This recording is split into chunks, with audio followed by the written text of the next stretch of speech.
தேவன் இவ்வுலகில் மாம்சமானார். பாவங்கள் மன்னித்து போக்க சிலுவையில் மரித்து உயிர்த்தார். வார்த்தையாம் இயேசு தேவன் இவ்வுலகில் மாம்சமானார். பாவங்கள் மன்னித்து போக்க சிலுவையில் மரித்து உயிர்த்தார்.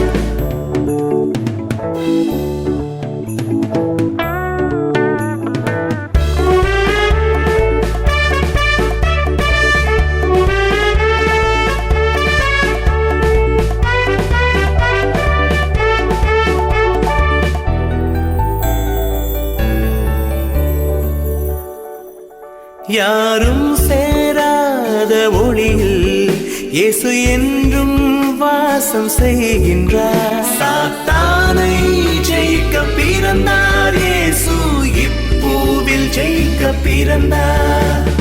வார்த்தையாம் இயேசு தேவன் இவ்வுலகில் மாம்சமானார்.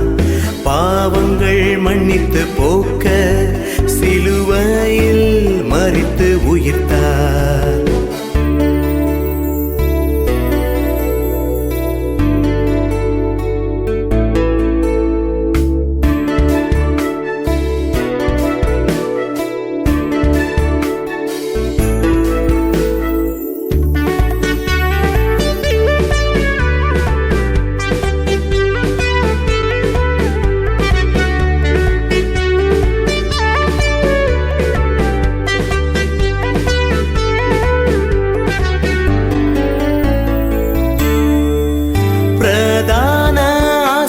என் இயேசு பரிந்து பேச பூமி வந்தார்.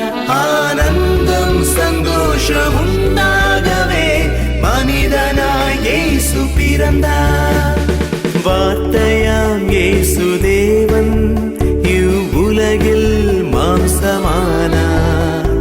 பாவங்கள் மன்னித்து போக்க சிலுவையில் மரித்து உயிர்த்தார். வார்த்தையாம் இயேசு தேவன் இவ்வுலகில் மாம்சமானார். பாவங்கள் மன்னித்து போக்க சிலுவையில் மரித்து உயிர்த்தார்.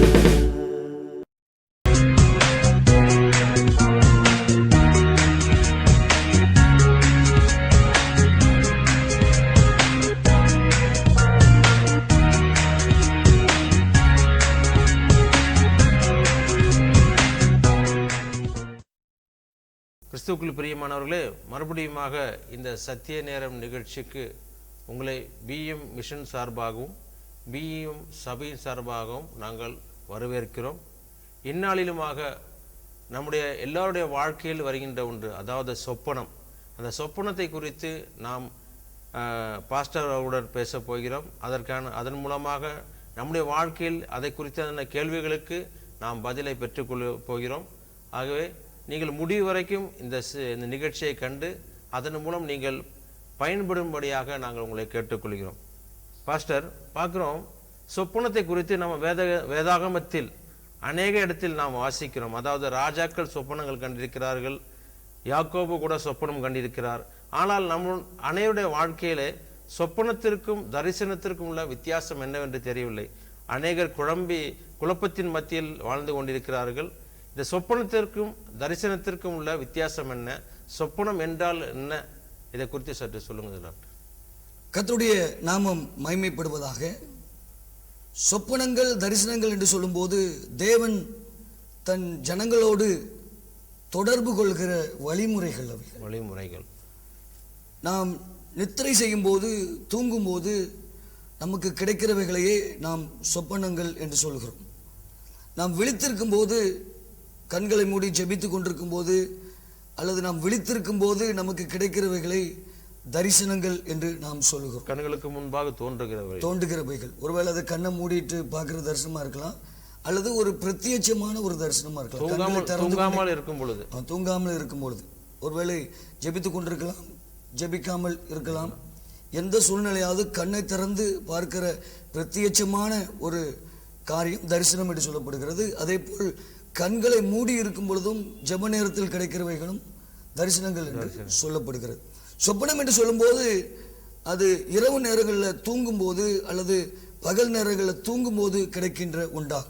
தேவன் எப்பொழுதுமே தன் ஜனங்களோடு தொடர்பு கொள்கிறவர்.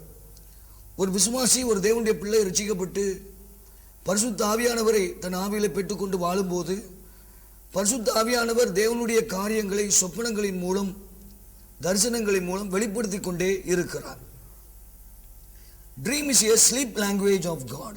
அதாவது சொப்பனம் என்று சொல்லும்போது இரவிலே தேவன் நம்மோடு கூட பேசுகிற மொழி என்று நாம் சொல்லலாம். இரவிலே தேவன் நம்மோடு கூட பேசுகிற மொழிதான் சொப்பனம். இந்த சொப்பனம் என்றால் இதற்குரிய எபிரேய அர்த்தத்தை பார்க்கும்போது பலமாய் இறுக கட்டுதல் என்ற வார்த்தை சொல்லப்பட்டிருக்கிறது. பலமாய் இறுக கட்டுதல். Dream in Hebrew language means to bind strongly and firmly. அதாவது தேவன் தரும் சொப்பனங்கள் நம்முடைய இருதயத்தை இறுக கட்டி விடுகிறது. தேவனுடைய சித்தத்தோடு, தேவனை அறிகிற அறிவோடு, சத்தியத்தை அறிகிற அறிவோடு நம்மை இறுக கட்டி விடுகிறது. தேவன் தரும் சொப்பனங்கள் அப்படியாக நமக்கு வெளிப்படுகிறதை நாம் பார்க்க முடியும். ஆகவே சொப்பனங்கள் என்று சொல்லும்போது தேவன் நம்மோடு கூட பேசுகிற ஒரு மொழிதான் மொழி என்பதை நாம் அறிய வேண்டும். பாஸ்டர், சொப்பனங்கள் என்று நாம் சொல்கிறோம். இந்த சொப்பனத்தின் உறைவிடம் எது? அதாவது அது எங்கிருந்து வருகிறது? அதை பற்றி சற்று விளக்கமாக சொல்லுங்க டாக்டர். நம்முடைய குடும்பத்தை குறித்து நினைத்து கவலைப்பட்டு வாழ்க்கையில் வருகிற தொல்லைகள் இவைகளெல்லாம் நினைத்து வருத்தப்படுகிறதுனாலே நமக்கு சொப்பனங்கள் வருகிறது. இதை சாலமோன் தன்னுடைய பிரசங்கியின் புஸ்தகத்தில் எழுதும் போது தொல்லையின் திரட்சியினாலே சொப்பனங்கள் வருகிறது என்று எழுதுகிறார். இதிலே பகல் நேரங்களிலே நம்முடைய கற்பனை செய்கிற அந்த காரியத்தை, கற்பனை உலகத்தை நாம் தவறாக பயன்படுத்துகிறதுனாலே இரவிலே சொப்பனங்கள் நமக்கு வருகிறது. எதிர்மறையான சொப்பனங்கள் நிறைய வருகிறது. ஆகவே கற்பனை உலகத்தை நாம் சரியான விதத்திலே நாம் உபயோகிக்க வேண்டும். கர்த்தருடைய வார்த்தையின் வெளிச்சத்திலே கற்பனை உலகத்தை உபயோகிக்க வேண்டும். ஏசாயா 29வது அதிகாரம் 6வது வசனத்தை வாசித்து பார்க்கும்போது பசியாய் இருக்கிறவன் தான் புசிக்கிறதாக சொப்பனம் காண்கிறார் என்று ஏசாயா தீர்க்கதரிசி சொல்லுகிறான். அதே போல் அவன் பசியாய் இருக்கும்போது புசிக்கிறதாக சொப்பனம் காண்கிறான், ஆனால் விழிக்கும் போது வெறுமையை உணர்கிறானாம். அதே போல் அதே வசனத்திலே தாகமாய் இருக்கிறவன் தான் குடிக்கிறதாக சொப்பனம் காண்கிறான், விழிக்கும் போது அவன் விடாய்த்து தமனத்தோடு இருக்கிறவனாக உணர்கிறான். இதெல்லாம் தவறாக கற்பனை உலகத்தை பயன்படுத்துகிறதுனாலே தவறாக சிந்தனை மண்டலத்தை கர்த்தருடைய வார்த்தைகளுக்கு விரோதமாய் எதிர்மறையான காரியங்களை, பிரச்சனைகளையே சிந்தித்து இருப்பதினால் உண்டாகின்ற சொப்பனங்களினுடைய அந்த தொல்லையினுடைய திரட்சிகள், சொப்பனங்களுடைய திரட்சிகள் என்று சொல்லி நாம் பார்க்க முடியும். அநேக சொப்பனங்கள் மாயாய் இருப்பது போல அநேக வார்த்தைகளும் வியர்த்தமாய் இருக்கும். ஆகையால் நீ தேவனுக்கு பயந்திரு என்று சொல்லி பிரசங்கி 5:7 சாலமோன் ஞானி கூறுகிறார். இன்னொரு இதே இடத்துல நான் பார்க்கும்போது கற்பனை உலகத்தை தவறாக யூஸ் பண்ணுகிறது என்று நான் சொன்னேன். இதுல தான் தவறாக சில படங்களை பார்த்து, டிவிகளிலே கார்ட்டூனா இருக்கலாம் அல்லது ஹாரர் சண்டை படங்கள், கொலை செய்வது போன்ற இப்படிப்பட்ட படங்களை எல்லாம் வாலிபர்கள் அன்றைக்கு விரும்பி பார்க்கிறார்கள். இவைகளை பார்க்கும்போது என்ன உண்டாகிறது? அவர்கள் கற்பனை உலகத்திலே தேவையில்லாத ஒன்றை புகுத்துகிறார்கள். அதே காரியங்கள் அவர்கள் சொப்பனத்திலே வந்து அவர்களை கலக்கம் படுத்துகிறதாக உண்டாகி விடுகிறது. அப்படிப்பட்ட படங்களை வாலிபர்கள் அதே போல் எந்த வயதில் உள்ளவர்களும் பார்க்க கூடாது என்பதை நாம் அறிந்திருக்க வேண்டும். அதே போல் இரவு முழுவதும் கவலைப்பட்டு கொண்டிருக்கிற ஒரு நிலை, விடியற்காலை தூங்கும் போது சொப்பனங்களை எதிர்மறையாக கொண்டு வந்து சேர்க்கும். பகல் முழுவதும் கவலைப்பட்டு கொண்டிருக்கிற நிலை சொப்பனங்களை எதிர்மறையாக கொண்டு வந்து நமக்கு காட்டுகிறதா இருக்கும். ஆகவே சொப்பனங்கள் என்று சொல்லும் போது முதலாவது நம்முடைய கற்பனை உலகத்தை தவறாக பயன்படுத்தும் போது வருகிறது. அதே போல் உலக கவலைகள், உலக பாரங்கள், உலக தொல்லைகள் இவைகளையே நினைத்துக் கொண்டிருப்பதினாலேயும் சொப்பனங்கள் வருகிறது. இது முதலாவது ஒரு காரியம். இரண்டாவது காரணம், சொப்பனங்கள் எங்கே இருந்து வருகிறது என்று சொல்லி நீங்கள் பார்க்கும்போது அது தேவனிடத்திலிருந்து வருகிறது. தேவனும் தன் ஜனங்களுக்கு சொப்பனங்களை கொடுக்கிறான். இவைகள் நமக்கு தேவனிடத்திலிருந்து தான் கிடைத்திருக்கிறது என்று சொல்லி நாம் அறிகிற அளவிற்கு நாம் வளர்ந்திருக்க வேண்டும். ஆவிலே ஒரு வளர்ச்சி நமக்கு இருக்க வேண்டும். ஏனென்றால் தேவன் தரும் சொப்பனங்கள் அறியப்பட வேண்டும், புரிந்து கொள்ளப்பட வேண்டும். அதற்கு சரியான அர்த்தங்கள் நமக்கு கொடுக்கப்பட வேண்டிய அவசியம் இருக்கிறது.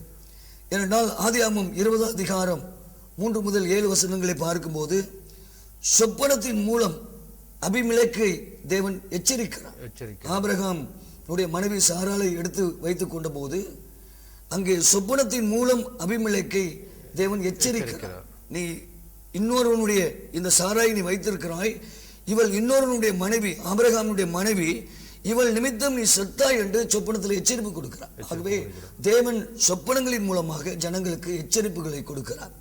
இரண்டாவது இன்னொன்று, பார்வோன் ஒரு சொப்பனத்தை காண்கிறான். பார்வோனுக்கு தேவன் ஒரு சொப்பனத்தை கொடுத்தார். எகிப்திய ராஜாவாகிய பார்வோனுக்கு தேவன் ஒரு சொப்பனத்தை கொடுத்தார். ஆதியாகமம் 41வது அதிகாரம் 1 முதல் 7 வசனங்களை பார்க்கிறோம். முழு உலகத்திலே வரப்போகிற பஞ்சத்தை குறித்து அவனுக்கு வெளிப்பாடு கிடைத்தது.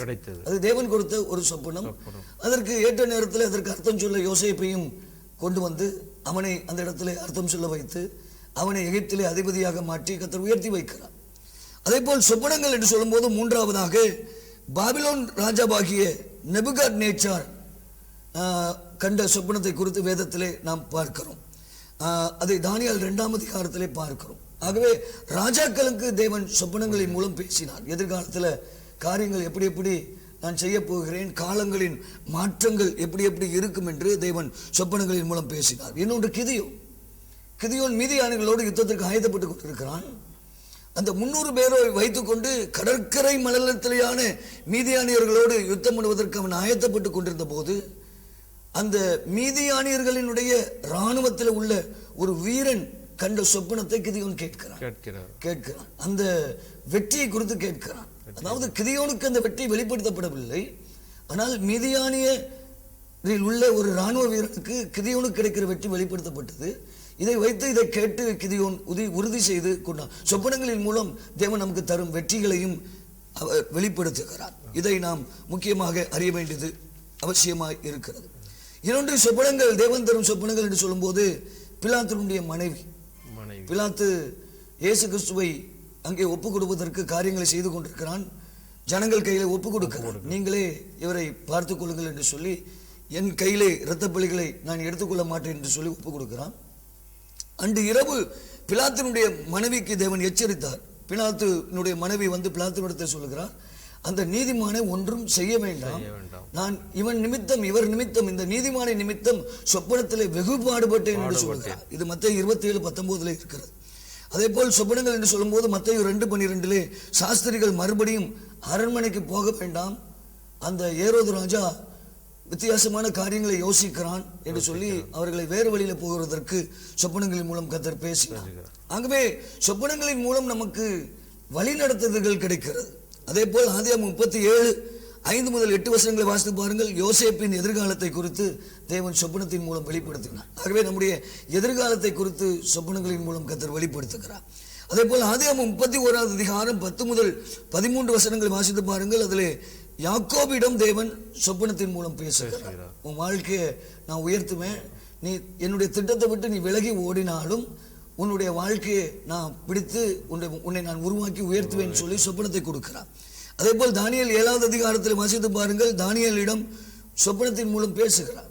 கர்த்தர் தன் ஜனங்களிடத்திலே சொப்பனங்களின் மூலம் பேசுகிறார் என்பதை மறுபடியும் நாம் வேதத்திலே நாம் உறுதி செய்ய முடியும். அதே போல் மத்தேயு 2வது அதிகாரத்திலே யோசேப்பினுடைய, அதாவது இயேசு கிறிஸ்துவனுடைய வளர்ப்பு தகப்பனாகிய யோசேப்பினிடம் சொப்பனத்தின் மூலம் பேசுகிறார். இது மத்தேயு 2வது அதிகாரத்தில் இருக்கிறது. நீ இங்கே இருக்க வேண்டாம், உடனே நீ புறப்பட்டு பெத்லகேமில் இருந்து நீ உடனே புறப்பட்டு எகிப்துக்கு போய் என்று சொல்லி அங்கே சொப்பனத்திலே தேவன் வழிகாட்டுகிறார். சொப்பனங்களிலே தேவன் ஆபத்துகளிலிருந்து விலகிக் கொள்கிற காரியங்களையும் நமக்கு தேவன் காண்பிக்கிறார், வழி நடத்துகிறார். அதே போல் யோசேப்பின் வளர்ப்பு தாயாகிய மரியாளும் சொப்பனத்தை காண்கிறார்.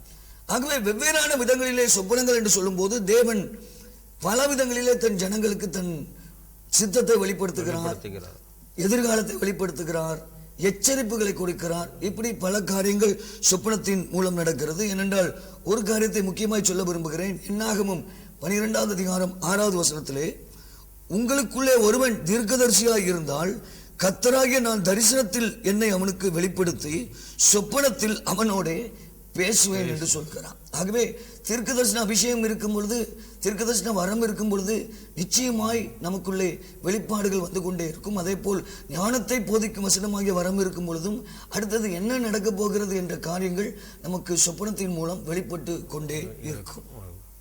இப்போ சொப்பனத்தின் மூலமாக தேவன் நம்முடைய பிரயோஜனத்திற்காக அநேக காரியங்களை அவர் வெளிப்படுத்துகிறார். அவருடைய சித்தத்தை நமக்கு வெளிப்படுத்துகிறார். இந்த கடைசி காலத்தில், இந்த காலத்திலே தேவன் தரும் சொப்பனங்கள் அவைகள் எப்படி இருக்கும், அதில் பிரயோஜனம் நமக்கு எப்படியா இருக்கும்? தேவன் தருகிற சொப்பனங்கள் என்று சொல்லும்போது அவைகள் அர்த்தம் உள்ளதாக இருக்கும். முதலாவது, it will be meaningful.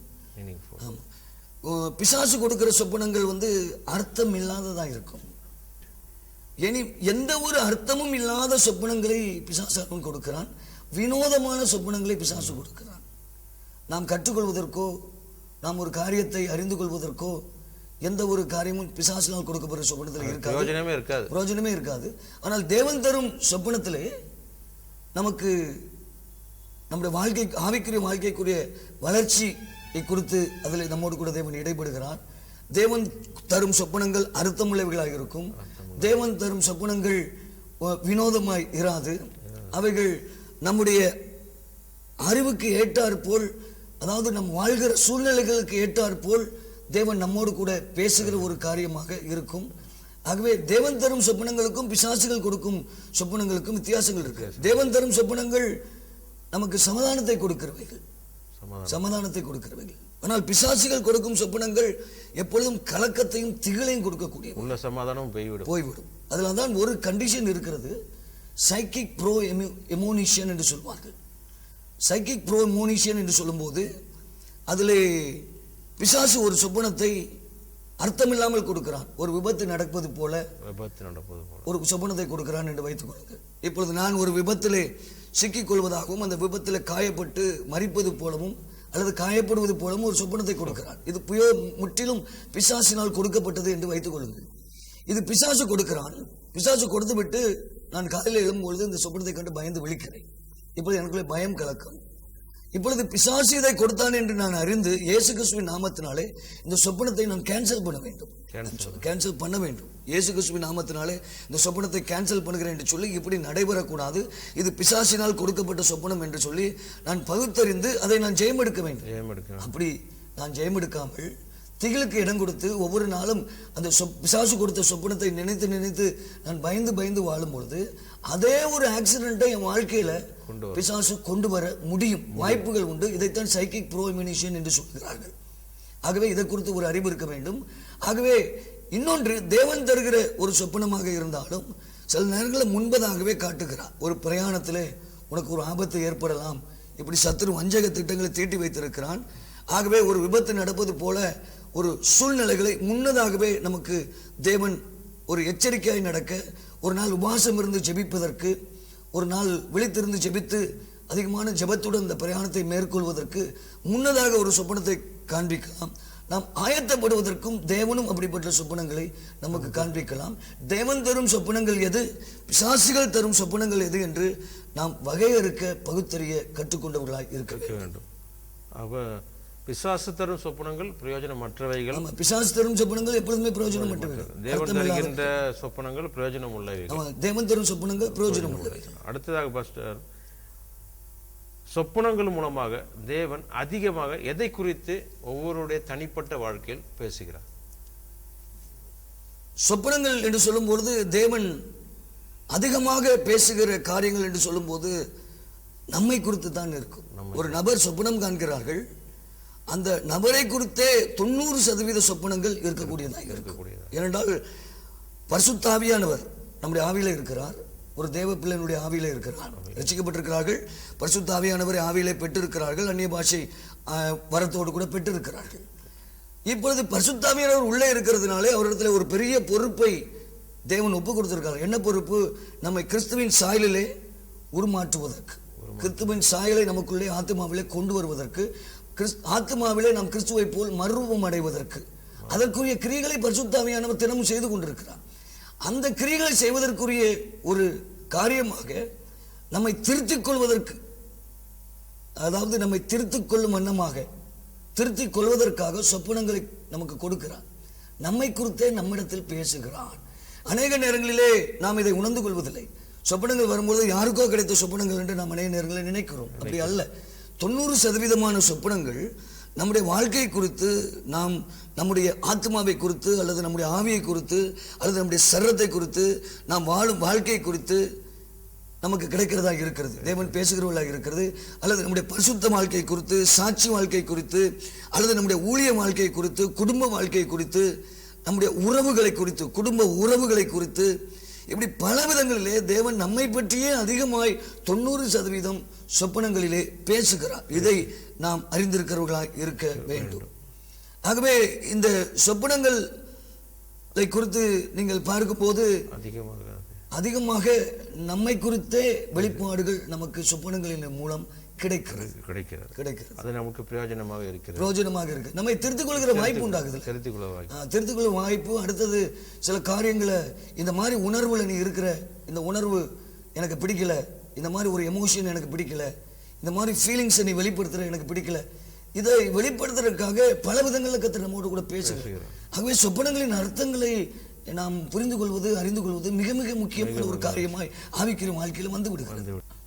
Pastor, அடுத்ததாக அடிக்கடி வருகின்ற சொப்பனங்கள் என்று நாம் பார்க்கிறோம். அதிலே உதாரணமாக துரத்துவது போல், மனுஷர்கள் துரத்துவது போல், மிருகங்கள் துரத்துவது போல், நாய் துரத்துவது போல் சொப்பனங்கள் வருகிறது அடிக்கடி. அதனுடைய அர்த்தம் என்ன? அதை குறித்து கொஞ்சம் சொல்லுங்க பாஸ்டர். யாராவது நம்மை துரத்துவது போல் சொப்பனங்களை காண்பது, அல்லது மிருகங்கள் நம்மை துரத்துவது போல் சொப்பனங்கள் காண்பது, இதெல்லாம் எதை குறிக்கிறது என்பதை நாம் கவனிக்க வேண்டும். Being chased by someone in the dreams, being chased by animals in the dreams indicates some important truth, valuable truth in that. இப்படிப்பட்ட துரத்துவது போன்ற சொப்பனங்கள், ஒரு நபர் நம்மை துரத்துவது போன்ற சொப்பனங்கள், ஒரு மிருகம் நம்மை துரத்துவது போன்ற சொப்பனங்கள், இவைகள் எல்லாம் எதை குறிக்கிறது என்று சொல்லி பார்க்கும்போது நமக்குள்ள இருக்கிற உள்ளான ஒரு பயத்தை குறிக்கிறது. உள்ளான ஒரு பயம். அது என்ன குறிப்பிட்ட பயம் என்பதை அந்த சொப்பனத்தை உள்ளத்துல, அந்த சொப்பனத்திலே ஆராய்ந்து பார்க்கும் பொழுது நமக்கு தெரியும். அது தெரிய வரும். நமக்குள்ளே ஒரு பயம் மறைந்து கிடக்கிறது. தாவீது சொல்கிறான், எல்லா பயத்திற்கும் என்னை நீங்களாக்கி மீட்டு கொண்டாருன்னு சொல்லி. தேவ ஜனங்கள் எல்லா பயத்திலிருந்து நீங்கணும். அதுல இருந்து நீங்குவதற்காக தேவன் இந்த மாதிரி உனக்கு ஒரு பயம் இருக்குது அப்படிங்கறத எடுத்து காண்பிக்கிறார். ஒன்று. ஆகவே தைரியத்தோடு சந்திக்க வேண்டிய ஒரு நபரை கண்டு பயந்து ஓடுகிறோம். தைரியத்தோடு சந்திக்க வேண்டிய ஒரு சூழ்நிலையை கண்டு பயந்து ஓடுகிறோம். தைரியத்தோடு சந்திக்க வேண்டிய, எதிர்த்து நிற்க வேண்டிய ஒரு பிராணி, அப்படிப்பட்டவர்களை கண்டு பயந்து ஓடுகிறோம். இன்னொன்று, நமக்குள்ள இருக்கும் தோல்வியை குறித்த ஒரு பயத்தை குறிப்பதற்கும் இப்படிப்பட்ட சொப்பனங்களை தேவன் காண்பிக்கிறார். Fear of failure. ஏன்னா அநேகரை நீங்க பார்த்தீங்கன்னா முயற்சிகளை எடுக்கும் பொழுதே தோற்று விடுவோம் என்ற ஒரு பயத்திலே தான் முயற்சிகளை எடுக்க ஆரம்பிப்பாங்க. தோற்று விடுவோம் இந்த பிரயாசங்களை, அதாவது கண்டிப்பா இந்த பிரயாசத்தை எடுக்கிறோம், கண்டிப்பா நம்ம இதுல தோற்று போயிடுவோங்கிற ஒரு எண்ணத்தோடு, அந்த பயத்தோடு தான் ஆரம்பிக்கிறாங்க. அப்ப இதை ஆவியானவர் எப்படி நமக்கு வெளிப்படுத்தி காண்பிக்கிறார்? இந்த உள்ள இருக்கிற அந்த தோல்வி ஏற்பட்டு விடுமோ என்ற பயம், தோல்வி ஏற்பட்டு விடுமோ என்ற பயத்தை காண்பிப்பதற்கு இப்படி சில நபர்கள் நம்மை துரத்துவது போல், மிருகங்கள் நம்மை துரத்துவது போல், சூழ்நிலைகளுக்கு பயந்து ஓடுவது போல் நமக்கு தேவன் வெளிப்படுத்துகிறார். இன்னொன்று, ஒரு தகப்பன், பெற்ற தகப்பன் நம்மை துரத்துவது போல ஒரு சொப்பனத்தை காண்கிறோம் என்று வைத்துக் கொள்ளுங்கள். இது எதை குறிக்கிறது? சரியான ஒரு காரியத்தை குறித்து ஒரு முடிவுக்கு நாம் வராததை குறிக்கிறது. முடிவுக்கு வராது. ஆமா, சரியான ஒரு காரியத்தை தீர்மானம் எடுத்து, சரியான ஒரு காரியத்தை குறித்து முடிவு எடுக்காத ஒரு நிலையை காண்பிக்கிறதுக்கு தான் தகப்பன் துரத்துவது போன்ற சொப்பனங்கள் நமக்கு கிடைக்கிறது. அதாவது தகப்பனுங்கிறது குடும்பத்தில் உள்ள ஒரு ஸ்தானம். இது அப்படி காண்பிக்கப்படும் போது குடும்பத்திலே முடிவெடுத்து செய்ய வேண்டிய காரியங்கள், முடிவெடுத்து எடுக்க வேண்டிய தீர்மானங்கள், ஏதோ ஒன்று நம்ம எடுக்காம ஒரு பயத்தின் நிமித்தம் நாம் அதை விட்டு விட்டுருக்கிறோம். அதாவது எடுக்க வேண்டிய முடிவுகளை, தீர்மானங்களை சரியாக எடுக்காமல் விட்டு விட்டுருக்கிறோம். இதை காண்பிப்பதற்காக ஒரு தகப்பன் நம்மை துரத்துவது போல சில சொப்பனங்கள் நமக்கு கிடைக்கிறது. சரியான தீர்மானங்களை நாம் எடுக்காததை சொப்பனங்கள் காண்பிக்கிறது. இப்படி துரத்தப்படுகிற சொப்பனங்கள், சொப்பனத்திலே நாம் துரத்தப்பட்டு பயந்து ஓடி போவது போல் காண்கிற சொப்பனங்கள் எல்லாம் இந்த அர்த்தத்தை கொண்டுள்ளதாக இருக்கிறது. அதே போல் ஒரு யானை நம்மை துரத்துவது போல ஒரு சொப்பனத்தை காண்கிறோம் என்று வைத்துக் கொள்ளுங்கள். இது நம்முடைய உள்ளான மனநிலையை குலைத்து போடுகிற ஒரு பெரிய பிரச்சனை குறித்த ஒரு பயத்தை குறிக்கிறதாக இருக்கிறது. உள்ளான ஒரு மனநிலையில ஒரு பெரிய பிரச்சனையை எதிர்கொள்ள முடியாம, பெரிய பிரச்சனை, யானைங்கிறது பெரிய உருவம் கொண்டது, பெரிய காடுகளில் பெரிய உருவம் கொண்ட ஒரு மிருகம். அந்த யானை நம்மை துரத்துவது போல என்று சொல்லும்போது நமது மனநிலையை குலைத்து போடுகிற ஒரு பிரச்சனையை தவிர்க்கிறதுக்காக ஓடுகிறோம். ஆக்சுவலா நின்று அதை சமாளித்து கர்த்தருடைய நாமத்தினாலே ஜெயிக்க வேண்டிய ஒரு பிரச்சனை, பெரிய பிரச்சனையை குறிக்கிறது யானை. அந்த பெரிய பிரச்சனையை மனநிலையில அதை தாங்கி கொண்டு அதை எதிர்த்து நின்று ஜெயிக்கிற ஒரு தன்மை அல்லாமல் அதை கண்டு விலகி ஓடுகிற ஒரு காரியமாக இந்த நமக்குள்ள இருக்கிறதை காண்பிக்கிறதுக்காக இப்படி ஒரு யானை நம்மை துரத்துவதாக கர்த்தர் நமக்கு காண்பிக்கலாம். அதே போல் ஒரு நபரையோ ஒரு சூழ்நிலையோ தவிர்க்க அநேக நேரங்களிலே செயல்படுகிறோம். தவிர்க்கிறோம் என்பதை காண்பிக்கிறதுக்கு இந்த சில நம்மை துரத்துவது போல சொப்பனங்களை காண்பிக்கிறோம். சில சூழ்நிலைகளை தவிர்க்கிறோம், இயல்பாக தவிர்க்கிறோம். கர்த்தர் நம்ம எதிர்பார்க்கிறார், இந்த சூழ்நிலையை நீ நின்று என் நாமத்தினால ஜெயம் எடுக்கணும், இந்த சூழ்நிலையில எதிர்மறையான உன் குடும்ப சூழ்நிலையில நின்று நீ பேசணும், அதோட எதிர்த்து நின்று போராடி ஜெயிக்கணும்னு நினைக்கிறார். ஆனா நிறைய சூழ்நிலைகளுக்கு நம்ம பயந்து ஓடுகிறோம். அந்த சூழ்நிலைகளை, அதாவது நம்முடைய மனநிலையில உள்ள அந்த பயத்தின் நிலைகளை காண்பிப்பதற்காக தேவன் இப்படி நமக்கு பேசுகிறார். அதே போல் ஒரு காரியத்தை சரியான தீர்மானம் எடுத்து செய்யாததினாலே வரும் கோபத்தை தவிர்க்க, எரிச்சலை தவிர்க்க, உறவு முறிக்கப்படுவதை தவிர்க்க போராடி கொண்டிருக்கிறோம் என்பதை காண்பிக்க விஎம் சபை ஆராதனை ஒழுங்குகள். ஒவ்வொரு நாளும் அதிகாலை ஜெபம் காலை 5:30 மணி முதல் 6:30 மணி வரை. ஒவ்வொரு நாளும் ஆண்கள் ஜெப கூடுகை இரவு 9 மணி முதல் 10 மணி வரை. திங்கட்கிழமை ஆலோசனை நாள் காலை 9 மணி முதல் இரவு 9 மணி வரை. தனியாகவும் குடும்பமாகவும் ஆவிக்குரிய மற்றும் மருத்துவ ஆலோசனைகளை பெற்று ஜெபிக்க முன்பதிவு செய்யவும். செவ்வாய்க்கிழமை இந்திய தேசத்திற்காய் விசேஷ ஜெபம் காலை 10 மணி முதல் 1 மணி வரை. அபிஷேக ஜெபக்கூடுகை மாலை 6 மணி முதல் 8 மணி வரை. புதன்கிழமை கட்டுதல் கட்டவிழ்த்தல் ஜெபம் காலை 10 மணி முதல் 1 மணி வரை. குடும்ப ஆசீர்வாத கூட்டம் மாலை 6 மணி முதல் 8 மணி வரை. வியாழக்கிழமை பிள்ளைகளுக்காக விசேஷ ஜெபம் காலை 10 மணி முதல் 1 மணி வரை. திருமணம் நடக்கவும் குழந்தை பாக்கியம் உண்டாகவும் ஜெபம் மாலை 6 மணி முதல் 8 மணி வரை. வெள்ளிக்கிழமை விசேஷ உபவாச ஜெபம் காலை 10 மணி முதல் 1 மணி வரை. தொழில் ஆசீர்வாத கூட்டம் மாலை 6 மணி முதல் 8 மணி வரை. இரவு ஜெபம் இரவு 10 மணி முதல் 1 மணி வரை. சனிக்கிழமை சுகமளிக்கும் விடுதலை கூட்டம் காலை 10 மணி முதல் 1 மணி வரை. வேத பாடம் மாலை 6 மணி முதல் 8 மணி வரை. ஞாயிற்றுக்கிழமை முதலாம் ஆராதனை காலை 9 மணி முதல் 12 மணி வரை. இரண்டாம் ஆராதனை மாலை 6 மணி முதல் 8 மணி வரை. ஒவ்வொரு மாதமும் அமாவாசை இரவு ஜெபம் இரவு 10 மணி முதல் 1 மணி வரை. வாருங்கள், ஆசீர்வாதம் பெற்றுச் செல்லுங்கள். யாவரையும் அன்புடன் அழைக்கிறோம். இடம் விஎம் சபை, மங்கள் மால், தரைத்தளம், வாட்டர் டேங்க் எதிரில், பாளையங்கோட்டை பிரதான சாலை, தூத்துக்குடி. தொடர்புக்கு பாஸ்டர் டாக்டர் எம் ராஜ்வன், தலைமை போதகர் விஎம் சபை, இயக்குனர் விஎம் மிஷனரி ஸ்தாபனம்.